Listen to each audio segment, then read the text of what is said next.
Hey y'all, let me tell y'all that Donald Trump is pure evil. Pete Hegseth is pure evil. JD Vance is pure evil. Pam Bondi is pure evil. And that the press secretary, she's absolutely ridiculous. Today we witnessed on television Pete Hegseth, the secretary of dumb shit, because that's what it is, the secretary of dumb shit, tell over 800 generals that they're going to have to change what they thought they were doing that was federally correct, and now he flipping the script. One of the things that Pete Hegseth told his generals was it's okay to go back to handling, putting your hands on recruits from somebody who, while in the Marine Corps, went to the fleet and had somebody else's hands put on me. I can tell you the amount of rage that came through. It was nothing that I did wrong. It was a training exercise.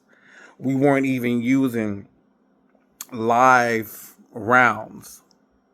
And this general, who was known for his drunkenness, he's known for his racial statements, was a very evil and nasty person, put his hands on me. So I can only imagine in 2025 what the stakes are going to be like with someone having to deal with, do I knock the clean shit out of this superior officer for putting their hands on me in 2025? Because back then you put up with it because it was a different time. They were coming out of we were coming, it was 1991, not going on 92. We were coming out of the good old boy system of how they operated in the Marine Corps and all the military outfits.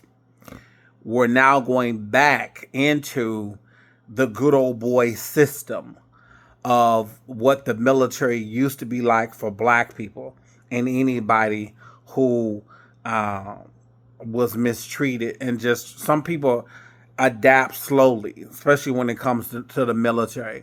Now, you're probably thinking, well, Greg, in wartime situations, you have to act quickly. Of course you do. But prior to that happening, some people don't adapt to certain things quite immediately. Me with a firearm.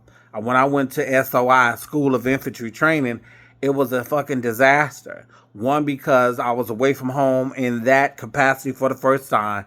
Two, I was coming to grips with the idea that I was gay. And three, it was all the stress of trying to complete military school and all of this. It was just a lot going on. And so it took me to adapt to the whole system of being a Marine myself. So I completely understand that. And this was before I went to the fleet and was hit on.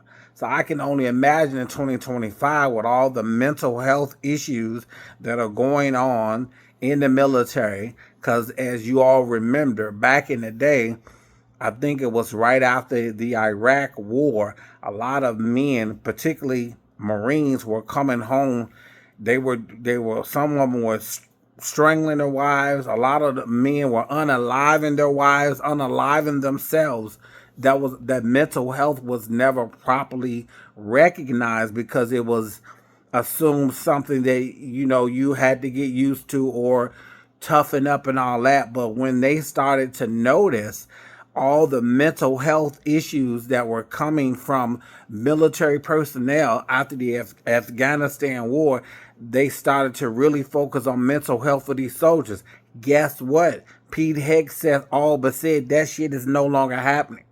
He basically said there won't be any complaints, taken seriously. There won't be any issues of your own personal struggles being looked at as something that needs to be focused on. He all but said this shit. He all but said all of that. Donald Trump comes on and threatens generals, men that have probably came from nothing, used the military to be a better person, to dedicate themselves to patriotism in this country, and to rise to the top, to take care of themselves, their family, or just to be a part of something and want to lead properly and have a change in how leadership is seen. And you telling these men who went through all that, you never served your fucking country in any capacity. You're telling these men, both him and Pete Hegseth, to just flip the script on what they were doing. And you're threatening them and their livelihood if they disagree with you. This country is fucked. Do y'all hear me? This country is fucked. I was listening to that and was fucking cringing. I was listening to that shit and just was fucking cringing. He sounded like that gunnery sergeant Thompson was his name, that put his hands on me and gave me this whole fucking speech. No, he gave me the speech before he put his hands on me. Okay? Mind you, I had a 60 millimeter machine gun, assault rifle ready. I was getting ready to wear that ass out, but I didn't. In hindsight, he should have been punched because it took so long to get his ass, find me justice and get him dealt with. So when I was listening to Trump talk to these generals that way, I was outdone. I was fucking outdone. But y'all will sit here and accept what Trump is saying. The man is flipping the military around. They can't have their own individual voices to speak for themselves. And y'all better hope, we better hope, that they are going to uphold the Constitution and not the jack-o'-lantern for 24 hours a day, every day of the week, Halloween president known as Donald Trump. Y'all better hope they uphold the Constitution versus doing what the fuck the jack-o'-lantern says in the White House. We are fucking screwed, y'all. We are fucking screwed. We're fucking screwed. People are not taking this shit seriously. All the different changes. Everybody, oh, I still have hope. The ladies on The View, I still have hope. I still have hope that it'll change. Hakeem Jeffries and this, that, and the third, and Mondami, and y'all better hope all of them got one hell of a fucking magic trick, baby. Y'all better hope all of them got a fucking magic trick. Because the United States is fucked. They in Chicago right now. I'm in Milwaukee. These people in Chicago. They don't got ice in Chicago. They roaming the streets like they fucking been there all their fucking life. It's fucking crazy out here. But this is what you guys fucking wanted. You voted for this shit. And one more thing. I want to talk. There was a farmer on somebody's on TikTok. There was a farmer talking about how people were saying that because of the farmers voted for Trump, this is what has to happen to him. Let me tell you what. Y'all put so much focus on the white farmers. And I know that they are suffering. How about the black farmers who don't get any media coverage?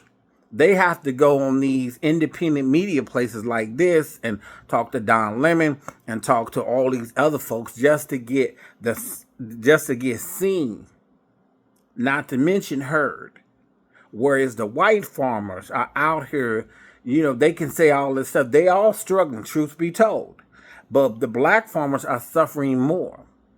They didn't get all those benefits and all those subsidies that the white farmers got. When Donald Trump said we got to help the farmers after he got rid of all late workers. Black farmers are suffering and nobody gives a shit. But you motherfuckers, y'all voted for Trump. And I hope y'all get everything y'all deserve. Peace.